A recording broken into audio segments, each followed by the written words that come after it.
Personne n'est comme toi. Oui, Seigneur Dieu de gloire, que toute ma vie je sois un témoin. Je sois celui-là qui témoigne de ta beauté, de ta puissance, de ta sainteté que tu es Dieu. Quel privilège, Seigneur. Quel privilège tu nous donnes à nous, tout peuple, Seigneur. Pour que chaque dimanche, nous puissions, Seigneur, à ces lieux, nous tenir devant ta face. Est-ce à ses pieds, Seigneur? Comme la bonne part que par ta grâce tu nous fais choisir tout le dimanche. Seigneur, nous venons chaque dimanche en Seigneur, faibles, fatigués, épuisés. Mais lorsque nous sommes devant ta face, Seigneur, tu nous revigores, tu nous restaures, Dieu de gloire et de grâce. Merci Dieu de paix, parce que par la foi, je déclare que personne ne peut sortir de ce lieu tel qu'il est rentré. Par la foi, Seigneur, je crois qu'aujourd'hui c'est le jour de quelqu'un. C'est le jour de ta fille, de ton fils, Seigneur. Par la foi, je crois aujourd'hui tu vas toucher, Seigneur. Merci. Merci, Dieu de paix. Et par la foi, nous croyons aussi, ô Dieu de paix, que ce n'est pas celui à toi. Et c'est ta voix que nous allons entendre, Seigneur. Où tu vas nous proclamer les droits du ciel. Ou là où il y a la maladie, Seigneur. Au nom de Jésus, elle disparaît. Là où il y a la souffrance, là où il y a les soucis, Seigneur. Tu as dit, lorsque tu envoies ta parole, elle guérit de toutes sortes de maux, de toutes sortes de troubles, de toutes sortes de difficultés, Seigneur. Parce que lui, le seul qui est capable de rendre les choses impossibles possibles, c'est toi. Merci, Seigneur, Saint-Esprit. Nous nous soumettons à ta puissance, à ton onction. Nous soumettons aussi cet homme à toi. Que rien en moi, Seigneur, n'empêche d'être un instrument fidèle. Que rien n'empêche aussi à tes enfants ici, au lieu de gloire, pour recevoir ta parole, telle une semence qui a été jetée dans une terre fertile. Qu'elle puisse germer. Que cette parole puisse produire des fruits et que tes enfants puissent te témoigner. Seigneur, nous savons plus dans ton nom, nous voulons pousser vers ton écrit de joie.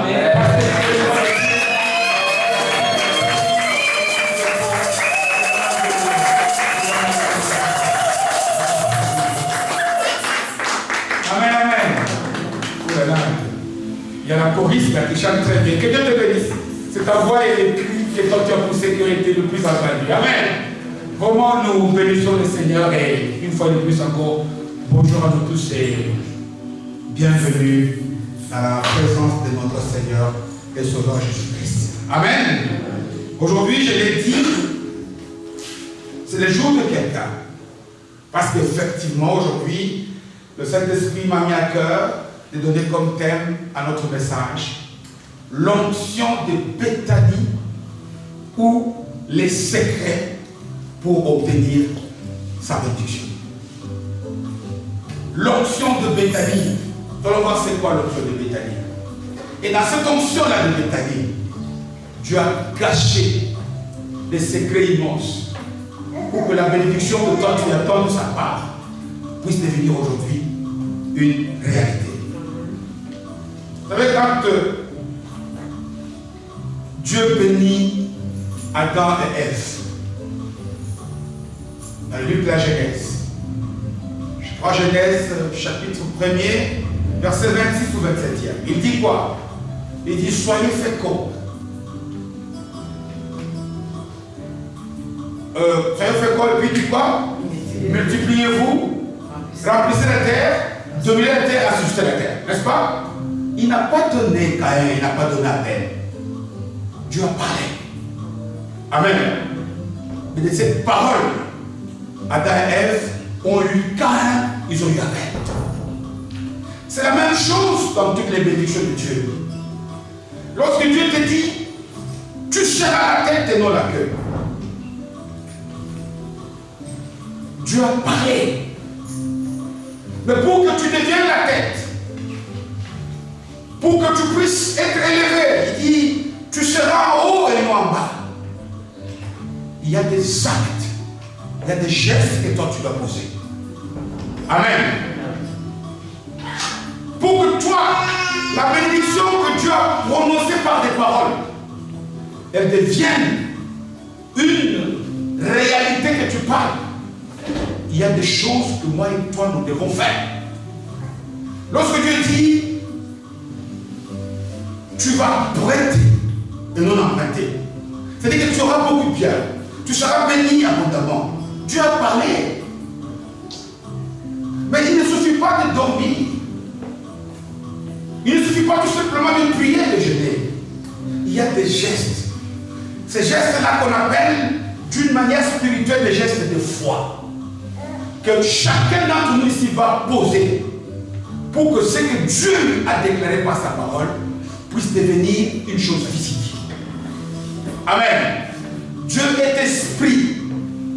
Et tout ce que Dieu fait est spirituel. On nous dit que Dieu a créé les arbres. Il a créé les arbres. Mais on va dans un autre chapitre, au chapitre 1er, on nous dit que comme il n'y avait pas encore de pluie, ces arbres-là étaient encore spirituels. Ils sont devenus physiques lorsque des actes physiques ont été posés. Amen. Alors nous allons ici voir une histoire de la Bible qui va nous livrer ces secrets de ce que toi et moi nous devons faire pour que ce qui est spirituel, pour que les paroles de bénédiction que Dieu a prononcées sur ta vie puissent devenir une réalité. Et avant toute chose, nous allons lire le passage. C'est dans le deuxième évangile, donc celui de Saint Marc, au chapitre 14e. Donc Saint Marc, au 14e chapitre. Et nous lisons la parole de Dieu à partir du 3e verset. J'ai dit le thème, l'onction de Béthanie ou les secrets pour obtenir sa bénédiction. Saint Marc, 14e chapitre, et nous lisons à partir du 3e verset. Amen. Voilà, nous lisons la parole de Dieu au nom de Jésus. Que Dieu te bénisse, toi qui as dit Amen. Amen. Il est écrit ceci dans la parole de Dieu. Comme Jésus était à Béthanie, dans la maison de Simon le lépreux, une femme entra. Pendant qu'il se trouvait à table, elle tenait un vase d'albâtre qui renfermait un parfum de nard pur et grand prix. Et ayant rompu le vase, il répandit le parfum sur la tête de Jésus. 4e verset. Quelques-uns exprimèrent entre eux leur indignation. À quoi bon de perdre ce parfum? On aurait pu le vendre plus de 300 deniers, c'est-à-dire 1 an de salaire, et les donner aux pauvres. Et ils s'irritaient contre cette femme. Mais Jésus dit, laissez-la. Pourquoi lui faites-vous de la peine? Elle a fait une bonne action à mon égard. Car vous avez toujours les pauvres avec vous. Et vous pouvez leur faire du bien quand vous voulez. Mais vous ne m'avez pas toujours. Elle a fait ce qu'elle a pu. Elle a d'avance embaumé mon corps pour la sépulture. Et je vous le dis en vérité, partout, je le fais maintenant. Et vous pouvez pas vous imaginer dans le monde ce qu'on fait exactement. Où la bonne nouvelle sera prêchée dans le monde entier, on racontera aussi en mémoire de cette femme ce qu'elle a fait. Parole du Seigneur. Amen. Il y a ici des secrets. J'insiste. Expérimenter des choses de la part de Dieu, ça n'est pas de la magie. On nous raconte, je n'ai pas conviction des magiciens qui subitement, il fait des gestes et puis des choses. Non! Ici, dans ce texte, il y a le geste que cette dame a posé qui a fait que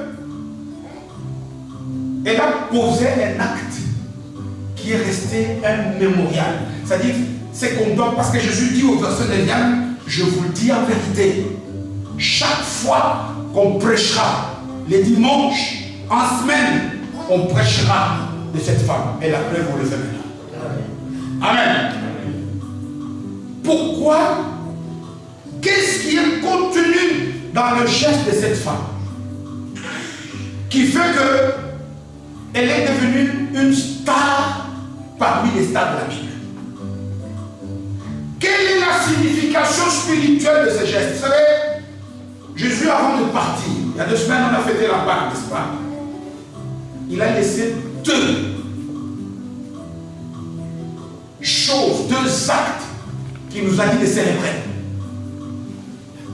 Et ces 2 gestes, il les a posés lors des repas. Le dernier, c'est celui qui a eu lieu le vendredi saint, n'est-ce pas?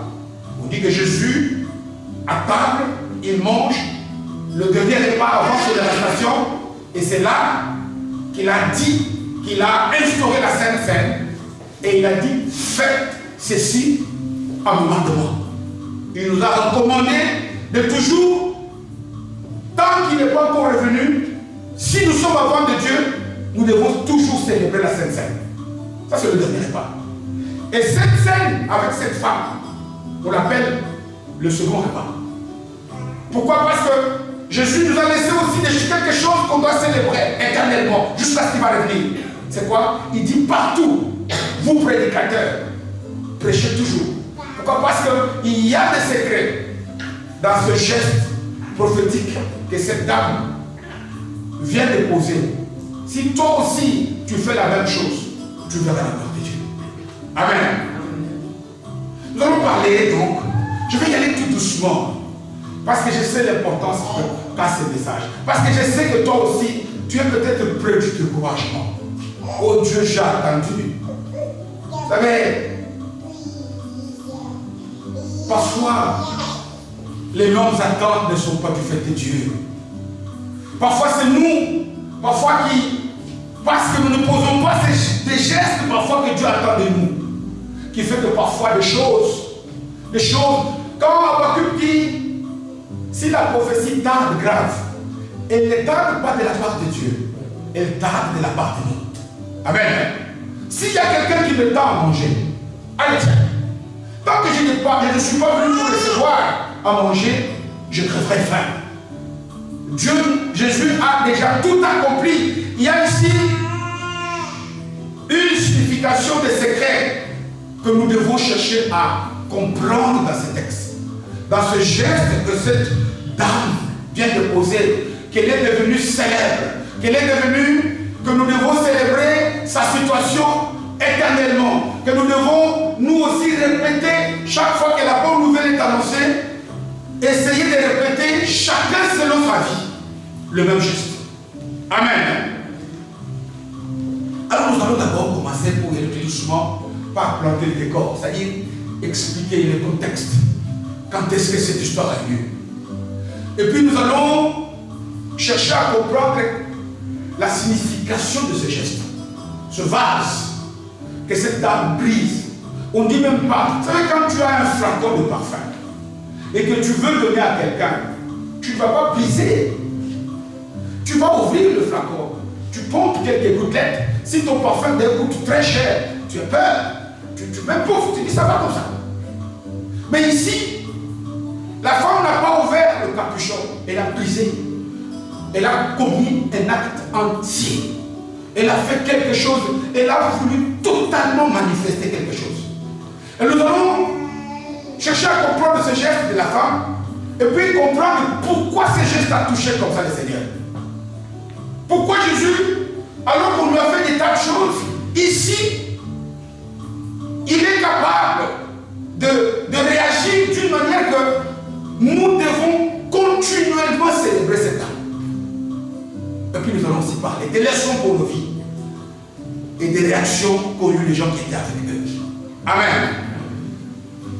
Cette histoire, comme il est écrit, se passe dans la ville de Jérusalem. N'est-ce pas? Tout le monde sait que Béthanie, c'était le quartier général de Jésus. Béthanie, c'est la ville que lorsque Jésus devait se rendre à Jérusalem, lorsqu'il est parti au temple, lorsqu'il a fait des choses, quand il voulait venir pour se reposer, il s'est passé, il allait à Béthanie, une ville située à quelques kilomètres de Jérusalem, la ville sainte. Et à Béthanie, Jésus est passé plusieurs fois. Et le jour ici, on nous dit que le Seigneur avait reçu une invitation de la part d'un monsieur qui s'appelait Simon le lépreux. Quand on lit la littérature chrétienne, on pense que cet homme, c'est quelqu'un qui avait été guéri de la lèpre par le Seigneur. Mais comme le monde ne retient que ce qu'on a été, le mot lépreux est resté collé à sa peau. À tel point que lorsqu'on l'appelle, on le parle par tout simplement Simon, on dit toujours Simon le lépreux. Alors cet homme avait lancé une invitation à notre Seigneur. Peut-être en reconnaissance du miracle qu'il avait reçu. Et puis le Seigneur est venu, c'est à Béthanie, et puis ils sont à table, ils sont en train de manger.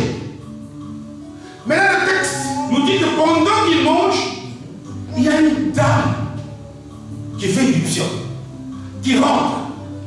Cette dame, elle tient en main un parfum dans un vase d'albâtre. On dit que ce parfum, c'est le parfum des nard. Moi, je ne sais pas, ceux peut-être qui s'y connaissent en... Je crois que j'ai oublié le nom. Il y a un parfum, on m'en a parlé. C'est un parfum qui coûte dans les 800 €. C'est... J'ai oublié le nom. C'est pas comme les parfums de Coco Chanel, de Yves Saint Laurent. Non, il y a un parfum. Il y a un parfum, j'ai oublié son nom, ce parfum-là. Il coûte 800 €. D'ailleurs, je ne vais pas passer ça d'extraordinaire. Mais ce parfum-là, c'était l'équivalent du parfum des nards à l'époque de Jésus. Parce que le parfum des nards était un parfum qui, pour l'avoir, il fallait aller chercher les nards dans les montagnes Himalaya. Ce n'était pas comme à l'époque actuelle où nous avons tout des histoires pour aller. Les gens à l'époque allaient grimper au sommet de montagne en Inde, prendre les plantes, aller faire. Donc c'était un parfum d'une grande valeur et qui avait une grande signification parmi le peuple d'Israël. La femme rentre, elle tient son flacon, son vase à main, et le brise. Elle brise le parfum, et elle prend tous les contenus, elle loin la tête du Seigneur. Amen. Et ça a touché le Seigneur. Parce qu'il est à table. Préparer un dîner pour quelqu'un, c'est aussi un acte qui n'est pas habituel. La personne, la famille de Simon le lépreux a fait des dépenses. Elle a acheté. Elle savait qui elle invitait. Elle savait que c'était le Seigneur. Mais voilà que lorsque la dame arrive, le geste, le Seigneur réagit. Il dit non. Ça n'est pas possible. Le geste que cette dame vient d'accomplir m'a touché. Et automatiquement, il la bénit et il la rend parmi les héros de la Bible. Et il nous recommande même. Il dit que tant que la bonne nouvelle sera prêchée, parlez aussi de cette dame. Quelle grande bénédiction. Vous savez, le fait que Jésus a établi cette dame comme étant une héroïne parmi les héros de la Bible. Cela voudrait tout simplement dire qu'elle a reçu une distinction parmi les meilleurs, une bénédiction parmi les meilleurs que les Seigneurs puissent donner. Elle a été bénie. Elle a été bénie et le but de notre message d'aujourd'hui, c'est de chercher à comprendre pour chacune de nos vies ici le message caché derrière le geste de cette femme. Parce que si toi aussi tu fais la même chose, tu auras la même bénédiction. Amen. Si toi aussi tu fais la même chose, tu auras la même bénédiction. Parce que, vous savez, lorsque Marc, ce texte, l'histoire de cette dame, est une des rares histoires qu'on retrouve reprise dans tous les 4 évangiles. Matthieu en parle au 26e chapitre. Jean, l'évangéliste, en parle au 12e chapitre. Et Luc en parle aussi au 7e chapitre. Tout de suite après cette histoire avec la veuve de Naïn et les gens que Jean le Baptiste avait envoyés. On trouve. C'est pour vous montrer toute l'importance. C'est pour vous montrer que l'importance dans la mesure où si tu as compris les révélations cachées derrière ce texte, tu as compris ce que tu dois faire pour que toi aussi tu deviennes une star. Amen. Pour que ce que tu attends de la part de Dieu, tu puisses aussi l'avoir. Jean, l'évangéliste. Ici, lorsque Marc et Matthieu parlent, ils présentent cette femme d'une manière anonyme, comme si elle n'avait pas de nom. Jean nous dit que cette dame, c'est Marie. Marie, la sœur de Lazare. Marie, la sœur de Marthe. Marie, c'est cette dame-là qui, autrefois, notamment dans Luc 10, lorsque sa sœur s'agite, pour faire à manger, elle préfère être au pied du maître. Marie, c'est lorsque, pourquoi je vous ai dit que dans Jean, c'est au 12e chapitre. Et le 12e chapitre vient tout de suite après le 11e. En d'autres termes, elle vient d'expérimenter un grand miracle que le Seigneur a fait en ressuscitant son grand frère, Lazare. Et étant donné tout ce que le Seigneur a pu faire toutes les fois qu'il passait chez eux, cette dame a eu un grand temps pour en faire un faveur du Seigneur. Et les gestes qu'elle pose, rien que d'une manière brute, nous définit c'est quoi l'amour le vrai. Amen. Amen. Vous savez, c'est moi, Dieu nous dit de parler plus, de vivre plus l'amour. Plus l'amour. Quel que soit le chemin par lequel nous passons, quel que soit ce que le monde nous fait subir, manifestons l'amour. Pourquoi? Parce que le geste de cette dame, sans chercher à comprendre l'histoire de parfum, nous montre que lorsqu'on aime, l'amour, le vrai, c'est manifeste par 2 choses. Ce que l'on fait. Amen. L'amour, on la laisse peut-être sa manière à dire amen. L'amour, le vrai, c'est elle rend quelqu'un fou. Pourquoi? Dire j'aime, c'est facile. Mais montrer qu'on aime, c'est ça le vrai amour.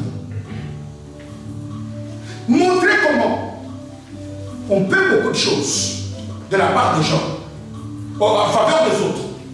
Mais leur amour, le vrai, nous pousse à poser des actes de folie.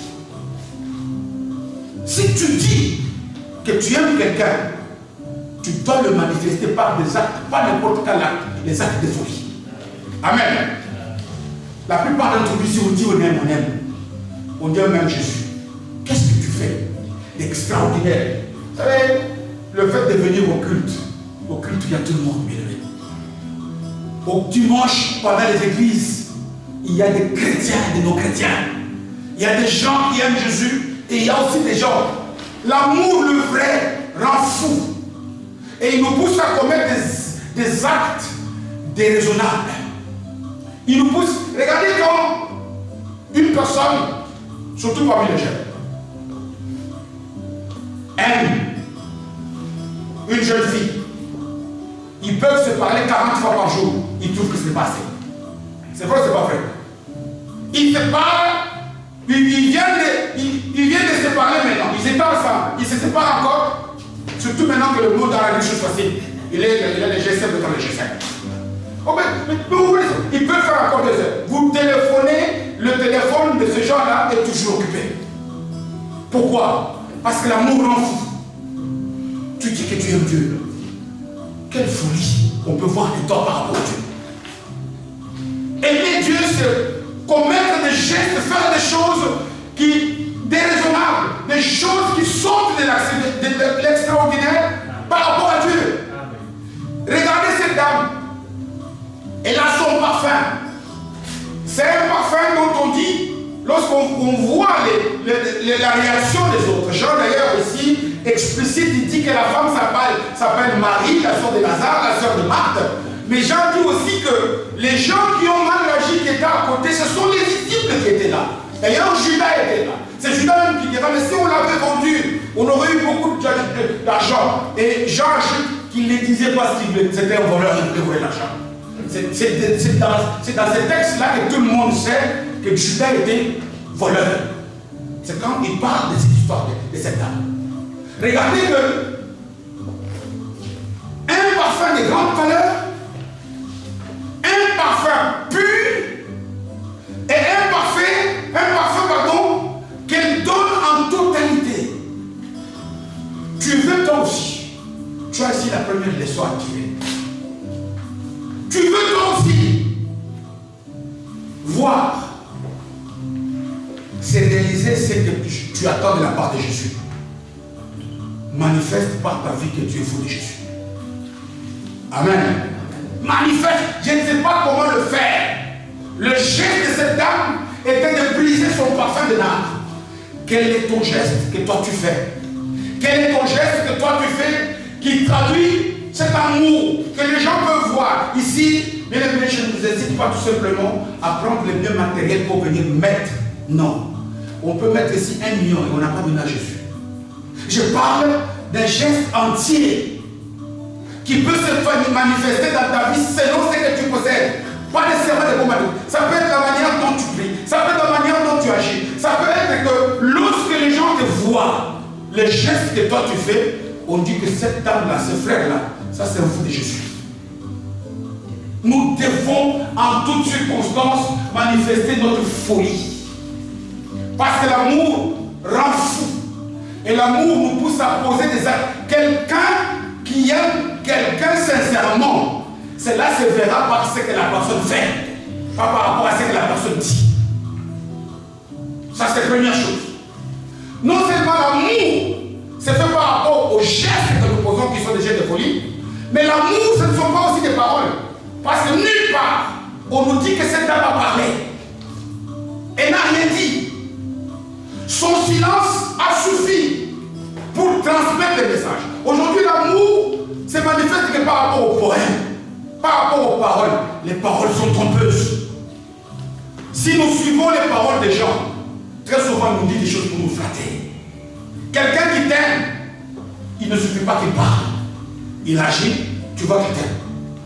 Amen. Geste de folie et l'amour, ce ne sont pas des mots. L'amour, c'est même la résilience. Ton comportement va manifester que tu aimes Jésus. Amen. La clé qui a fait que cette dame devienne une star, c'est que d'abord, aime ton Dieu de tout ton cœur. Aime ton Jésus et manifeste le même quand tu ne parles pas. Regardez la plupart des gens qui ont eu des gestes de folie, qui ont fait des gestes de folie. Vous savez, il y a quoi? C'est quand nous sommes partis chez le dentiste. Mardi, tu regardes le frère Junior ici. Tu dis, mais c'est pas possible. Je travaille la nuit. Le lundi, ça allait. Il y avait 2 dents qui font mal. Et puis ils ont appelé tous les dentistes du monde entier. Ils ont appelé même au Congo. Premier rendez-vous au mois d'octobre. Amen. Ils ont appelé partout. À Liège. Partout, je vous dis. Je vais vous dire une chose, j'étais même prêt à aller jusqu'à Bruxelles. Pourtant, je parlais la nuit. Tellement il avait mal, il y avait 2 dents qui sais pas qui ça va parler. Mardi, je viens le matin du travail. Je vois sa maman tout agitée là. Tous les habits sortis de la garde-robe. Tu cherches quoi? Je cherche les antibiotiques. Tu dors, ne dors pas. Mais les antibiotiques ne sont pas dans la garde-robe. Vous savez, quand tu deviens fou, quand on aime, on ne fait pas quoi? Ça, c'est la manifestation de l'amour de l'envers Jésus. Et l'envers Jésus. Acclamons le Seigneur. Amen. Le fait de commencer à sortir les histoires de la garde-robe, elle ne cherche pas la douleur. Elle manifeste l'amour. L'amour rend fou. Tu vas commencer à aller chercher les antidouleurs même dans les casseroles de pompiers. Alors, moi je dis, là ça c'est grave là. Et je ne sais pas dormir, à la 9h je me dis. Je demande, vous avez téléphoné, on a téléphoné tous les dentistes partout, on a téléphoné dans le palier. À 10h je me lève, moi je dis, moi je téléphone pas. J'ai dit à Junior, après toi, on y va chez le dentiste. Nous rentrons dans la voiture. Nous allons, je connais un cabinet dentiste à Fay-de-Verviers à Enziva. J'arrive, on se présente avec lui, on se pointe à la réception. Et là, la dame me dit, mais monsieur, vous ne pouvez pas ici sans rendez-vous. Moi je dis, madame, on doit trouver une solution pour aujourd'hui. Il ne sait pas parler. Et puis la dame regarde, mais qu'est-ce qu'on va faire? Elle nous trouve. Alors que maintenant, bon, allez, écoutez, il est 10h, revenez à 14h, c'est la responsable de ce cabinet. C'est un, comme on a dit en allemand, praxis, ça voudrait dire quoi? C'est comme on dit, un cabinet. Il y a plusieurs spécialités. Donc, de dentistes, comme on dit, en dentisterie, il y a quoi? Il y a la stomatologie, il y a la dentisterie générale, il y a tout ça. Donc, mais maintenant, le problème, c'est quoi? C'est qu'elle nous trouve un rendez-vous auprès du propriétaire de ce cabinet-là. Mais il nous dit, allez-y, revenez à 14h. Vous dites, je ne dors pas alors. C'est pas grave. On revient, on repart. Pourquoi je dis ça? Comme moi aussi j'ai manifesté ce que ça m'a montré par rapport à Jésus. Si j'étais resté à la maison, Dieu veut que nous puissions être dans l'action, faire des choses. Amen. Savez-vous, lorsqu'on, parfois, nous sommes malades, ça c'est un secret, peut-être que l'esprit me met là. Et qu'on appelle. Remarquez quand tu vas aller aux urgences. Quand tu prends la voiture toi-même, tu vas aux urgences. Le médecin te parle et il te donne le paracétamol. Parce qu'ils savent que si ta situation est grave, tu vas appeler l'ambulance. C'est vrai ou c'est pas vrai? C'est dans les gestes que nous posons que nous donnons des messages auprès des autres si ce que nous faisons est important ou pas. Si au lieu, si tu as une dent qui te fait mal, si tu as la soeur chez tes filles qui doit te faire quelque chose, ne l'appelle pas. Aujourd'hui, le monde est plus facile, surtout avec les téléphones. Moi, remarquez bien ceux qui me connaissent, je me donne, moi les téléphones, c'est pour prendre la liste. Quelque chose d'important, je parle avec quelqu'un face à face. Amen. Le téléphone, c'est que c'est pas grave. Ici, je voudrais vous dire quoi? Regardez, on est parti, on lui a prescrit des antibiotiques, on lui a prescrit, et aujourd'hui, je vous dis qu'il ne savait ni manger, ni boire, il était faible, et il avait un tout petit peu comme quelqu'un, la maman de quelqu'un était lorsqu'on lui avait arrivé dans quelque part comme ça. Donc pour nous dire que c'est comme ça que ça peut arriver, je nous incite à ce que l'histoire de cette dame doit nous pousser. Tu veux que Dieu fasse des choses pour toi. Manifeste l'amour. Comment? Fais des choses. Amen. Fais des choses. Ne parle pas. Fais quelque chose. Ne dis pas, mon Dieu, je prie. Fais des choses pour que dans ces choses-là, on voit que tu attaches l'importance à l'amour que tu as avec Jésus. Pose des actes. Même si, vous savez, lorsque nous voulons poser des actes, il va y avoir des choses pour nous empêcher. Ici, regardez qu'il y a des disciples. Les disciples qui disent, mais non, pourquoi casser ces parfums? On peut garder ces parfums et les vendre et pour donner l'argent aux pauvres. Alors que c'est un mensonge. À En d'autres termes, chaque fois que tu voudras faire des choses pour manifester l'amour que tu as envers Jésus, tu verras qu'il y aura aussi des choses, il va y avoir des choses qui vont te pousser à ce que tu ne puisses pas poser l'acte. Amen. Il va y avoir même des raisons valables. Parce qu'ici, ça n'est pas n'importe qui. C'est que ces gens disent, on peut vendre, donner l'argent aux pauvres. C'est vrai. C'est une raison valable. Mais non. Mais l'acte, l'amour que cette femme envoie envers Jésus, de passer même. Voilà pourquoi est-ce que Jésus, quand nous lisons le verset 7e au 8e, il dit quoi? Les pauvres, vous en avez toujours. Mais moi, vous ne m'avez pas. Qu'est-ce qu'il veut dire par là? Attention, quand Dieu veut nous bénir, il nous donne quoi? Deux choses. Amen. Quand Dieu veut bénir quelqu'un, il nous donne d'abord une capacité de faire des choses. Quand Dieu dit à Abraham, sois fécond, ça c'est une capacité. Mais en dehors de la capacité là, il nous donne aussi à Abraham des occasions favorables, des circonstances. Cette femme, vous vous imaginez comme que lorsque nous lisons, je pense Matthieu il l'a dit aussi, et même Jean, nous sommes à quelques jours avant que Jésus n'aille à la croix. Si elle avait loupé cette occasion, elle n'aurait jamais pu recevoir la bénédiction qu'elle attendait là-bas du Seigneur. Elle a eu cette bénédiction, pourquoi? Parce qu'elle a saisi la bonne occasion que Dieu lui a donnée. Elle a saisi la bonne occasion. La plupart d'entre nous ici, Dieu nous donne des occasions. Vous remarquerez qu'il y a ce qu'on appelle le temps favorable de la chose. Quand Dieu fait des choses, il les fait au temps favorable. La plupart d'entre nous ici, nous avons des difficultés. Pourquoi? Parce que nous sommes comme Jérusalem. Jésus dit quoi? Il n'a pas su saisir le temps où il a été visité. Dieu nous visite. Je me souviens il y a 2 ans, c'était pendant la période de Covid. Nous avons partagé une histoire sur les 3 anges qui s'étaient amenés devant Abraham.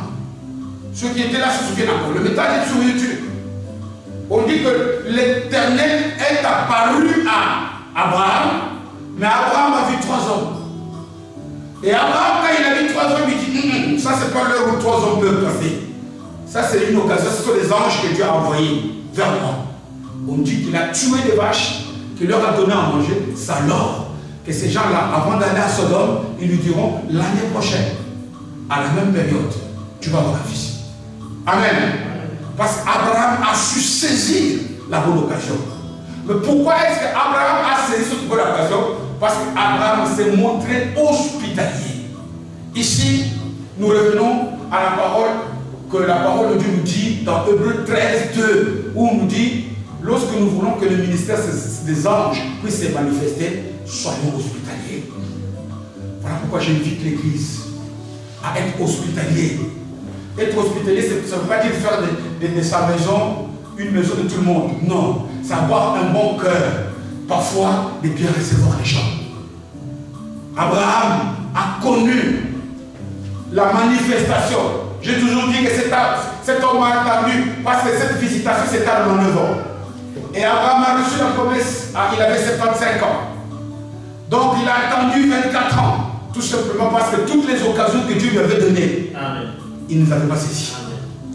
Il y a toujours la bonne occasion que Dieu te donne pour faire les choses. Ici, cette dame, elle a saisi cette bonne occasion comment?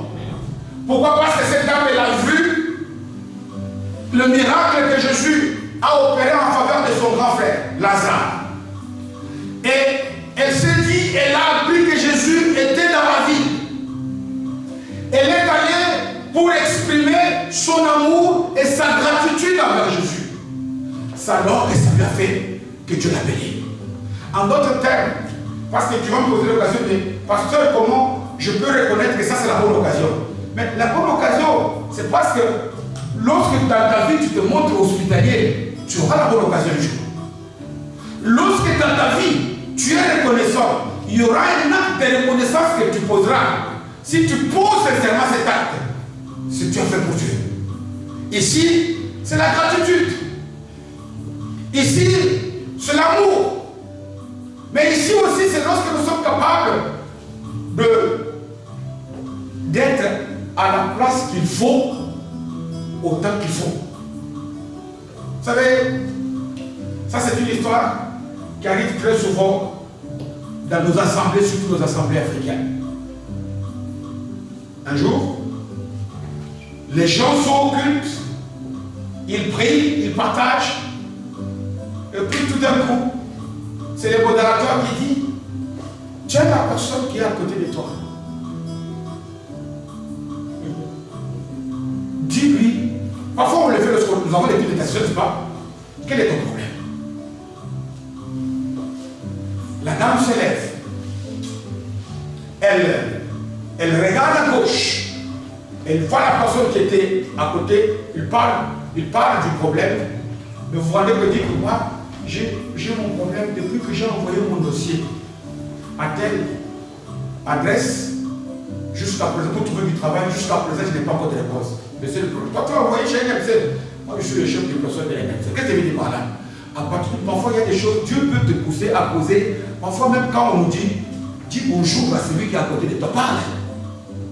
Fais. Il y a des choses. Pourquoi? Parce que les bonnes occasions, le maître des temps de circonstances, c'est Jésus.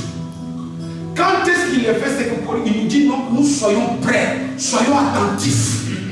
Manifestons toujours l'amour envers les autres.